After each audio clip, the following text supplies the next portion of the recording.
మరో బ్రేకింగ్. మధ్యప్రదేశ్ రాజ్యసభ ఎన్నికల్లో BJP clean sweep చేసింది. రాష్ట్రంలోని 3 రాజ్యసభ స్థానాల్ని బీజేపీ కైవసం చేసుకుంది. తరుణ్ చుగ్, మహేష్ కేవత్, రజనీష్ ఏకగ్రీవంగా రాజ్యసభ సభ్యులుగా ఎన్నికయ్యారు. దీంతో మధ్యప్రదేశ్ నుంచి బీజేపీ బలం మరింత పెరిగింది. అయితే ఈ ఎన్నికల్లో కాంగ్రెస్కు భారీ ఎదురుదెబ్బే తగిలిందని చెప్పాలి.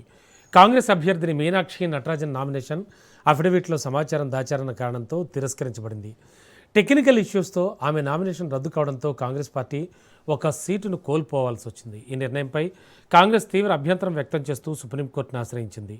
మీనాక్షి నటరాజన్ దాఖలు చేసిన పిటిషన్పై రేపు సుప్రీంకోర్టులో విచారణ జరుగుతుంది.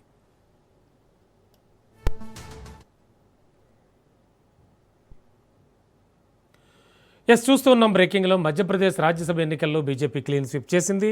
రాష్ట్రంలోని 3 రాజ్యసభ స్థానాల్ని కూడా బీజేపీ కైవసం చేసుకుంది. తరుణ్ చుగ్, మహేష్ కేవత్, రజనీష్ ఏకగ్రీవంగా రాజ్యసభ సభ్యులుగా ఎన్నికయ్యారు. ఇదే అంశానికి సంబంధించి మరింత విశ్లేషణ, లేటెస్ట్ ఇన్ఫో అందించడానికి మా బ్యూరో చీఫ్ రాజిరెడ్డి సిద్ధంగా ఉన్నారు. రాజిరెడ్డి, ఓవరాల్గా వాళ్ళు అనుకున్నది పక్కాగా అయ్యింది అంటే టెక్నికల్ అంశాలతో కూడినటువంటి ఒక ప్రాబ్లంని ఎత్తి చూపించి మొత్తానికి మీనాక్షి నటరాజన్ యొక్క అభ్యర్థిత్వాన్ని ముందుకు వెళ్లకుండా చేయగలిగారు. అండ్ నెక్స్ట్ వెంటనే జరిగేదేంటో మనం ఊహించాం, అదే జరిగింది. ఇప్పుడు ఎట్లా విశ్లేషించాలి దీన్ని, ఏమనుకోవచ్చు? అంటే బీజేపీ ఒకటి క్లియర్గా చెప్తా ఉంది. బీజేపీ టెక్నికల్గా ఆమె పైన కేసు ఉంది. ఆ కేసును అఫిడవిట్లో ప్రకటించలేదు, అఫిడవిట్లో తెలపలేదు. అందులో భాగంగానే ఆ యొక్క నామినేషన్ తిరస్కరించబడింది, రద్దయింది. ఇదంతా కూడా టెక్నికల్ అంశం. ఇలా కావాలనే కాంగ్రెస్ పొలిటికలైజ్డ్ చేస్తుంది అనేది కూడా బీజేపీ చెప్తున్నటువంటి వెర్షన్. అయితే కాంగ్రెస్ చెప్తున్నటువంటి వెర్షన్ ఏంటి అంటే ఆల్రెడీ వాళ్లకు 2 సభ్యుల మందమే బలం ఉంది, అదనంగా ఇంకో సభ్యుని నిలబెట్టారు.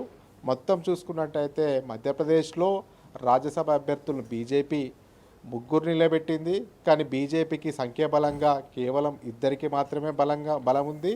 కాంగ్రెస్ తరఫున ఒకరికి రాజ్యసభ రావాలి కాబట్టి మేము మీనాక్షి నటరాజన్ని పోటీకి దించాము. అయితే ఇదంతా కూడా ఫ్రీ ప్లాన్గా వాళ్ళు ప్లాన్ చేసుకొనే ఇందులో కేసు ఏదో ఉంది అని చెప్పేసి కావాలనే ఆ రిటర్నింగ్ ఆఫీసర్తో ఈ యొక్క నామినేషన్ను తిరస్కరించి ఏకగ్రీవం చేసుకున్నారు. కాబట్టి ఈ 3 స్థానాలు బీజేపీ ఖాతాలో పడ్డాయి అనేది కూడా బీజేపీ వాదనగా అది కాంగ్రెస్ వాదనగా కనిపిస్తూ ఉంది. అయితే ఇటు చూసుకున్నట్టయితే ఇది పొలిటికలైజ్డ్ అయింది. అయితే టెక్నికల్గా ఇప్పుడు మనం చూసుకున్నట్టయితే రిటర్నింగ్ ఆఫీసర్ మీనాక్షి నటరాజన్ తిరస్కరించారు. ఇప్పుడు పోటీలో ఉన్నటువంటి వాళ్ళను బీజేపీకి సంబంధించినటువంటి అభ్యర్థులను 3 రాజ్యసభ పెద్దల సభకు ఎంపికైనట్టు కూడా స్పష్టం చేశారు. 3 ఏకగ్రీవం అయిపోయారు. అయితే ఇందులో ఇంకో అంశం దాగి ఉంది. ఇప్పటికే మీనాక్షి నటరాజన్ ఇదంతా కూడా కక్షపూరితంగా చేశారు, దురుద్దేశంతో చేశారు. రిటర్నింగ్ ఆఫీసర్ అదేవిధంగా బీజేపీ కుమ్మక్క అయింది అనేది కూడా సుప్రీంకోర్టుకు వెళ్ళడం జరిగింది. అయితే సుప్రీంకోర్టులో తీర్పు రేపటికి వాయిదా వేశారు. అయితే ఇప్పటికే రాజ్యసభ సభ్యులకు ఎంపికైనటువంటి వాళ్ళను ఫైనల్ చేశారు. రాజ్యసభ బీజేపీ నుంచి 3 ఎంపికైనట్లు రిటర్నింగ్ ఆఫీసర్ నిర్ణయం తీసుకున్నారు. కాబట్టి ఏకగ్రీవం అయిపోయింది. కాబట్టి ఇక సుప్రీంకోర్టులో ఒకవేళ మీనాక్షి నటరాజన్ కూడా అనుకూలమైన తీర్పు వచ్చినా కానీ ఈ వన్స్ చట్టసభలకు ఎంపికైన అభ్యర్థిని ఎవరు కూడా వాళ్ళను రద్దు చేసే ఆస్కారం ఉండదు అనేది కూడా లీగల్గా మనకు అందుతున్న సమాచారం.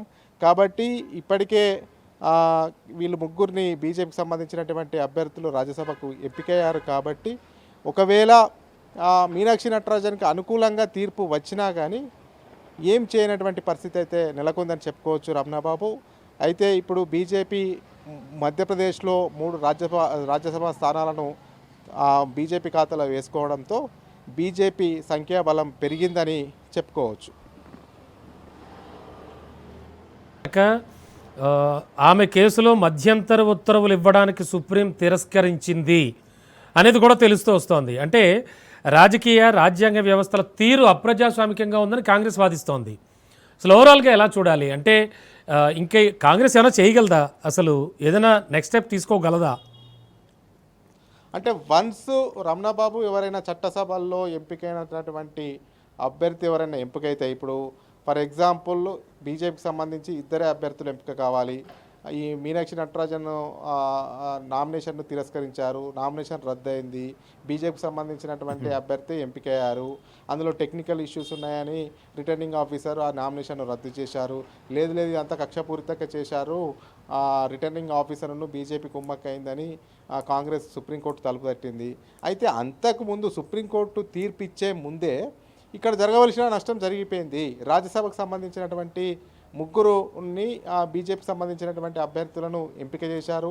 ఏకగ్రీవమైంది. ఎందుకు ఏకగ్రీవమైంది అంటే 4వ నామినేషన్ లేదు. 4వ నామినేషన్ ఉన్నటువంటి మీనాక్షి నటరాజన్ వేసినటువంటి నామినేషన్ తిరస్కరించారు కాబట్టి ఇక వేరే ఆధారం లేదు కాబట్టి ముగ్గురే ఉన్నారు కాబట్టి ముగ్గురికి వాళ్ళను రాజ్యసభ సభ్యులుగా ఎంపిక చేసినట్లు అక్కడ ఉన్నటువంటి రిటర్నింగ్ ఆఫీసర్ చెప్పడంతో ఇక చేయవలసింది కాంగ్రెస్ లీగల్గా వెళ్ళింది.